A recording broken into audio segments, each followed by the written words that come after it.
સમાચારની વિગતવાર વાત કરવામાં આવે તો પાલનપુરના ખેમાણા ટોલ પ્લાઝા ઉપર આક્રોશ જોવા મળ્યો છે, જ્યાં ખેડૂતો સહિત ટોલ સ્થાનિકો ટોલ પ્લાઝા ઉપર એકત્રિત થયા હતા। આક્રોશ જોવા મળ્યો હતો ત્યારે ટોલ વસૂલવાના નિર્ણય સામે લડી લેવાના મૂડમાં જોવા મળ્યા હતા। 18 ઓગસ્ટે હજારોની સંખ્યામાં વિરોધ કરવામાં આવશે, ત્યારે ટોલ મુક્તિ નહીં મળે તો આંદોલન કરવાની ચીમકી ઉચ્ચારી છે। પશુઓ સાથે હાઈવે ઉપર ઉતરવાની પણ ચીમકી ઉચ્ચારી છે। ટોલ મેનેજરના નિવેદન બાદ ખેડૂતોમાં આક્રોશ જોવા મળ્યો કે જેના કારણે તમે અમારી પાસેથી લેવાના ચાલુ કર્યા છે અને આવે છે તો પણ અમારો એ નિયમનો વિરોધ છે। અમે અમારો આ જે જૂનો રોડ હતો 2008 પહેલા અમારા નવાબના સમયથી અમારા બાપ દાદાઓ આ રોડ ઉપર ચાલતા હતા, એ રોડને તમે ટોલ ટેક્સ કરી દીધો અને અમારી ઉપરથી ખોટી રીતે ટોલ ટેક્સની ખંડણી ઉઘરાવવાનું ચાલુ કર્યું છે, જેનો અમે વિરોધ કરીએ છીએ।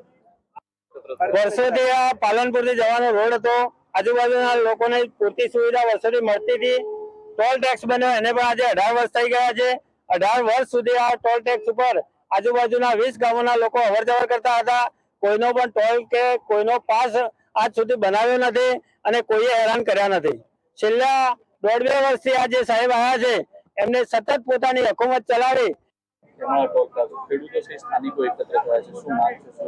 પાલનપુર શહેરથી કોઈ પણ હિન્દુ ભાઈ હોય એને દર્શન કરવા શ્રાવણ મહિનો હોય કે કોઈ પણ મહિનો હોય, મહાદેવના દર્શન કરવા હોય તો બાલારામ જવું પડે, મહાદેવના દર્શન કરવા હોય તો વિશ્વેશ્વર જવું પડે, અથવા ખેડૂત મિત્રોને પણ અહીંથી એક ખેતરથી બીજા ખેતરમાં જવું હોય તો પણ જો અહીંયા ટોલ ટેક્સ ભરવો પડે તો આ મુગલોના શાસન કરતા પણ ખરાબ આ નીતિ છે।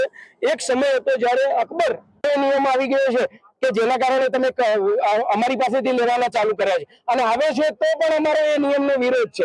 અમે અમારો આ જે જૂનો રોડ હતો 2008 પહેલા અમારા નવાબના સમયથી અમારા બાપ દાદાઓ આ રોડ ઉપર ચાલતા હતા, એ રોડ